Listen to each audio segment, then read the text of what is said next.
Asia cup లో పాకిస్తాన్ పై భారత్ విజయం సాధించింది. పాకిస్తాన్ పై 7 వికెట్ల తేడాతో భారత్ ఘన విజయం సాధించింది.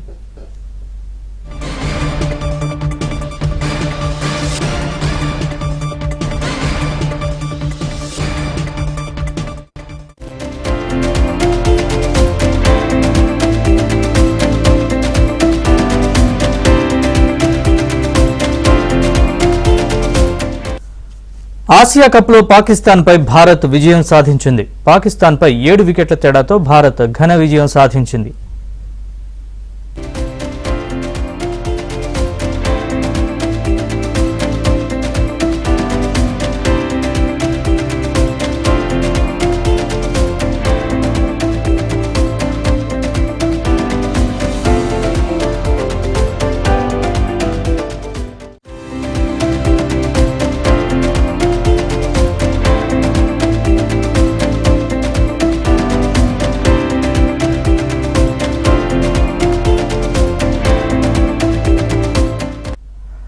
ఆసియా కప్ లో పాకిస్తాన్ పై భారత్ విజయం సాధించింది. పాకిస్తాన్ పై 7 వికెట్ల తేడాతో భారత్ ఘన విజయం సాధించింది.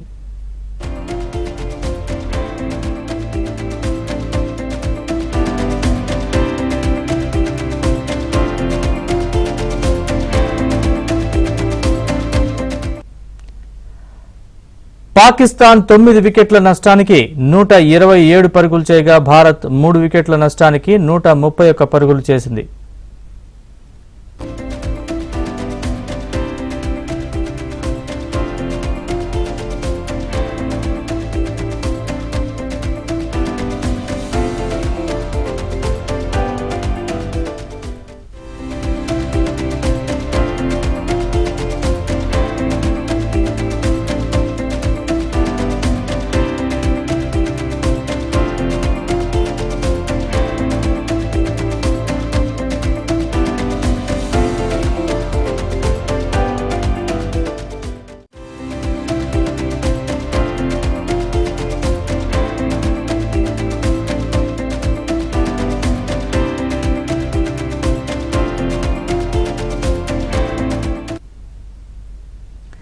ఆసియా కప్ లో పాకిస్తాన్ పై భారత్ విజయం సాధించింది. పాకిస్తాన్ పై 7 వికెట్ల తేడాతో భారత్ ఘన విజయం సాధించింది.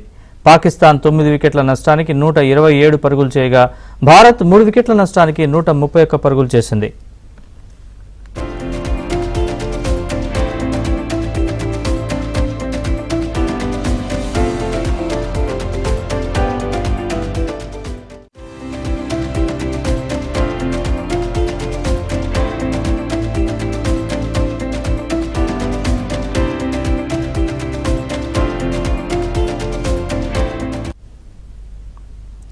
భారత్ పాకిస్తాన్ మ్యాచ్ కి సంబంధించి మరింత సమాచారాన్ని స్పోర్ట్స్ అనలిస్ట్ వెంకటేష్ గారిని అడిగి తెలుసుకుందాం. వెంకటేష్ గారు నమస్కారం. నమస్తే నరేష్.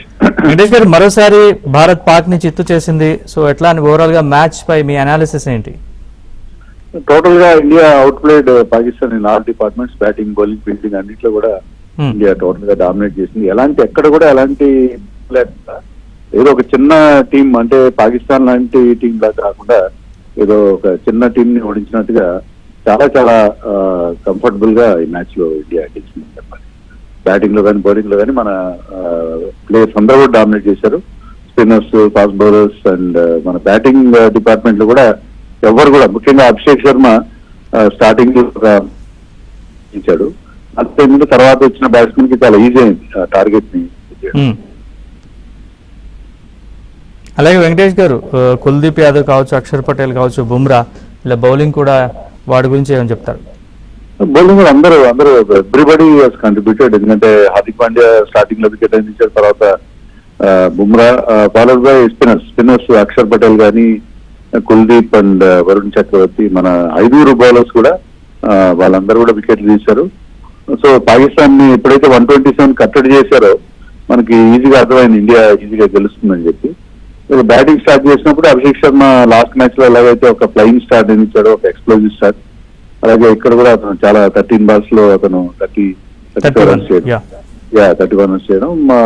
దాంతో తర్వాత Tilak Varma and Suryakumar had good partnership. So చాలా ఈజీగా ఇంకా 4 ఓవర్లు మిగిలి ఉండగానే ఇండియా విజయం సాధించింది. సూర్యకుమార్ యాదవ్ తను కూడా చాలా బాగా ఆడాడు, 47 రన్స్ చేశాడు. సూర్యకుమార్ యాదవ్ కి ఇంతకుముందు పాకిస్తాన్ తో ఇప్పుడు మంచి రికార్డ్ లేదు, కానీ ఈ రోజు అతను బర్త్డే కూడా. సో ఆ బర్త్డే రోజున అతను 47 నాట్అవుట్ చేసి ఇండియా కెప్టెన్ గా టీం గెలిపించు చాలా చాలా సాటిస్ఫైయింగ్ గా ఉండే అవకాశం. మొత్తానికి మరోసారి భారత్ ఆధిపత్యం చిరకాల ప్రత్యర్థిపై అనేది మరోసారి నిరూపితమైనట్లే అనిపిస్తోంది. డెఫినెట్ గా ఎందుకంటే పాకిస్తాన్ ఇప్పుడున్న వాళ్ళ లెవెల్ ఆఫ్ కాంపిటెన్స్ అనేది క్లియర్ గా అర్థమైంది. ఇండియా చాలా డామినెంట్ ఫోర్స్ గా ఉంది, Pakistan is no match for India అనేది మరోసారి చాలా క్లియర్ గా ఎస్టాబ్లిష్ అయింది. రైట్, థ్యాంక్ యూ వెంకటేష్ గారు, thank you very much.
Asia కప్లో పాకిస్తాన్పై భారత్ విజయం సాధించింది. పాకిస్తాన్పై 7 వికెట్ల తేడాతో భారత్ ఘన విజయం సాధించింది.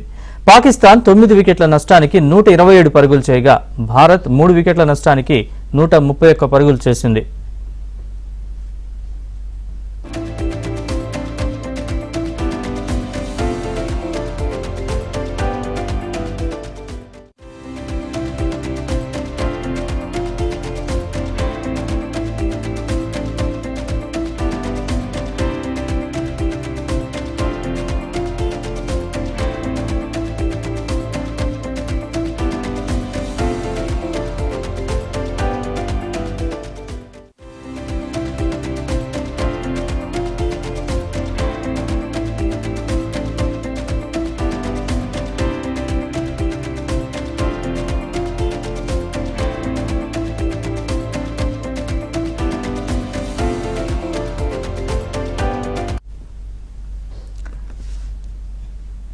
ఆసియా కప్లో పాకిస్తాన్పై భారత్ విజయం సాధించింది. పాకిస్తాన్పై 7 వికెట్ల తేడాతో భారత్ ఘన విజయం సాధించింది. పాకిస్తాన్ 9 వికెట్ల నష్టానికి 127 పరుగులు చేయగా భారత్ 3 వికెట్ల నష్టానికి 131 పరుగులు చేసింది.